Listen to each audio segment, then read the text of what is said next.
আসসালামু আলাইকুম স্যার।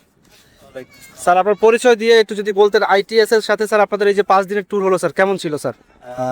আমি অধ্যাপক ডাক্তার মোহাম্মদ আব্দুল লতিফ। আমি মেডিসিনের অধ্যাপক, এখন রিটায়ার্ড অবস্থায় আছি। 2018 সালে আমি রিটায়ার করেছি। আমি এই চায়না ট্যুরে আসলাম 5 দিন হলো। এই 5 দিনের মধ্যে আইটিএস হলিডেজ যে ট্রাভেল এজেন্ট, তারা আমাদের এই ট্যুরটার পরিকল্পনা ও পরিচালনা করতেছেন। মোটামুটি আমার কাছে খুবই ভালো লেগেছে, কারণ আমি বহু বছর ধরে প্রায় 4 দেশে ঘুরেছি। এইখানে আইটিএস এর যে ব্যবস্থাপনা এবং তত্ত্বাবধায়ন, এটা খুবই মনে রাখার মতো। তারা আপ্রাণ চেষ্টা করতেছে আমাদের সর্বদিক থেকে সঠিকভাবে এটা করার জন্য। ধন্যবাদ স্যার।